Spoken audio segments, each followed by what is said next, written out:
السلام علیکم dear students, اب کلاس 8 آج جو ہم ٹاپک پڑھنے جا رہے ہیں وہ ہے رولنگ دا کنٹری سائڈ۔ یہ ہسٹری کا چیپٹر ہے کلاس 8 کے لیے، تو اس چیپٹر کا نام ہے رولنگ دا کنٹری سائڈ، ٹھیک ہے۔ تو آج سے ہم اس کے بارے میں پڑھیں گے، رولنگ دا کنٹری سائڈ۔ اس ٹاپک میں ہم پڑھیں گے کہ جو ایسٹ انڈیا کمپنی یہاں پہ آئی تھی، تو اس کے بارے میں فرام ٹریڈ ٹو ٹیریٹری کے بعد یہ آتا ہے والا رولنگ دا کنٹری سائڈ، تو اس کے بارے میں آج ہم پڑھیں گے، رولنگ دا کنٹری سائڈ، ٹھیک ہے۔ کہتے ہیں سب سے پہلا سٹیپ جو کمپنی یہاں پہ آئی تھی، دا کمپنی بیکمز دا دیوان، دا کمپنی بیکمز دا دیوان۔ سب سے پہلے میں آپ کو یہ بتانا چاہتا ہوں کہ جو ایسٹ انڈیا کمپنی یہاں پہ آئی تھی وہ ٹریڈ کے سلسلے میں آئی تھی۔ تو جب انہوں نے یہاں پہ ریسورسز دیکھے، غریبی دیکھی لوگوں کی، تو انہوں نے یہاں پہ ایکسپلائٹیشن کرنی سٹارٹ کر دی، کانسپیریسیز انہوں نے رچی، تو کچھ مغل امپررز کو اپنے انڈر کیا وغیرہ وغیرہ۔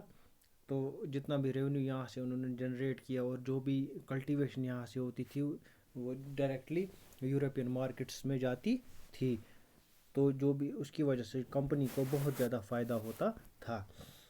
کہتے ہیں دا کمپنی بیکمز دا دیوان، سب سے پہلے جو کمپنی ہے وہ دیوان بنی۔ دیوان کا مطلب کیا ہوا؟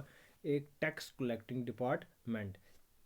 وہ ڈپارٹمنٹ جیسے یہاں پہ ریونیو ڈپارٹمنٹ ہوتا ہے، وہ لوگوں سے ٹیکس وصول کرتا ہے اور باقی پیسہ وصول کرتے ہیں، تو ایسے ہی جو یہ ایسٹ انڈیا کمپنی یہاں پہ ٹریڈ کرنے کے لیے آئی تھی، جو مغل امپررز تھے انہوں نے ان کو دیوانی سونپی۔ دیوانی مینز انہوں نے ان کو جو ٹیکس کلیکٹنگ ایڈمنسٹریشن تھی یا ٹیکس کلیکٹنگ ڈپارٹمنٹ تھا، وہ ہینڈ اوور کن کے ہاتھوں میں کیا؟ برٹش والوں کے ہاتھوں میں، اس کمپنی کے ہاتھوں میں، اس ایسٹ انڈیا کے ہاتھوں، ایسٹ انڈیا کمپنی کے ہاتھوں میں انہوں نے یہ دیوانی رائٹس سونپ دیے۔ کنہوں نے؟ مغل امپررز نے۔ کیا کیا؟ دیوان مینز ٹیکس کلیکٹنگ ڈپارٹمنٹ، جو بھی ریونیو جنریٹ ہوتا تھا یا ٹیکس کلیکٹ کرتے تھے فرام فارمرز وغیرہ وغیرہ کن لوگوں سے، تو یہ رائٹس تھے انڈیا کے پاس، مغل امپررز کے پاس، لوکل رولرز کے پاس۔ تو جب ایسٹ انڈیا کمپنی وہاں پہ آئی تو انہوں نے یہ ہینڈ اوور ان کے ہاتھوں میں دے دیا۔ کہتے ہیں The East India Company became the Diwan of Bengal on 12 August 1765۔ کہتے ہیں جو ایسٹ انڈیا کمپنی تھی یہ دیوان بنی بنگال کی، کب؟ 12 اگست 1765 میں۔ 12 اگست 1765 میں کیا ہوا؟ جو ایسٹ انڈیا کمپنی ہے وہ دیوان بنی، کس کی؟ بنگال کی۔ دیوان میں نے آپ کو پہلے ہی بولا ٹیکس کلیکٹنگ ڈپارٹمنٹ، یہ ایک ڈپارٹمنٹ تھا جو ٹیکس کلیکٹ کرتا تھا فرام فارمرز، پیزنٹس رائٹس، ٹھیک ہے۔ تو یہ تھا مغلز کے پاس، مغل امپررز کے پاس، لوکل رولرز کے پاس۔ تو 12 اگست 1765 میں یہ دیوانی رائٹس کس کو چلے گئے؟ ایسٹ انڈیا کمپنی کو۔ As Diwan, the company became the chief financial administrator of the territory under its control۔ جب یہ دیوان بنا، جو کمپنی تھی یہ ایک فائنینشیل ایڈمنسٹریٹر بن گئی۔ فائنینشیل ایڈمنسٹریٹر مینز جو بھی فائنانس کرنا ہوتا تھا یا پیسوں کی جو بھی ایڈمنسٹریشن ہوتی تھی پیسوں کے لیے، تو وہ ساری جو بھی رائٹس تھے وہ کس کے ہاتھوں میں چلے گئے؟ اس ایسٹ انڈیا کمپنی کے۔ اور جو بھی ٹیریٹری ان کے کنٹرول میں تھی، ان کے پاور میں تھی، ان کے انڈر تھی، جو بھی وہاں سے ریونیو جنریٹ ہوتا تھا وہ کون کلیکٹ کرتی تھی؟ یہی ایسٹ انڈیا کمپنی کی۔ یہ کب ہوا؟ جب دیوانی رائٹس ان کے ہاتھوں میں چلے گئے، تو control.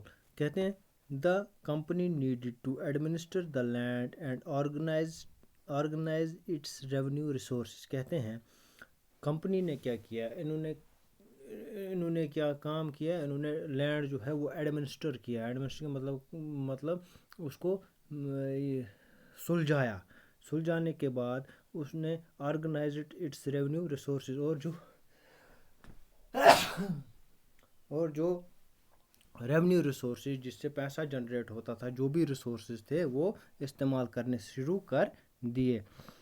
It needed to be done. It needed to be done in a way that could yield enough revenue to meet the growing expenses of the company. It needed to be done in a way.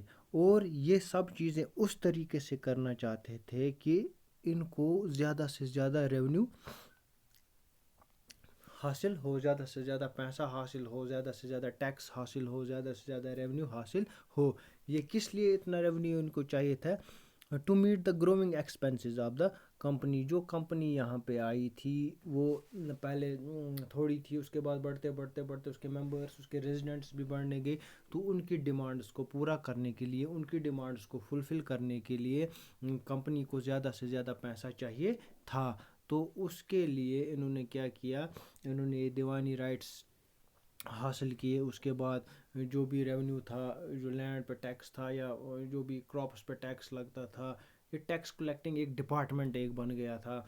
Tax collecting ایک administration ایک بن گئی تھی. تو اس کے بعد جو بھی یہ ٹیکس ہوتا تھا، جو بھی ریونیو ہوتا تھا، وہ سارا ایسٹ انڈیا کمپنی کے ہاتھوں میں چلا جاتا تھا.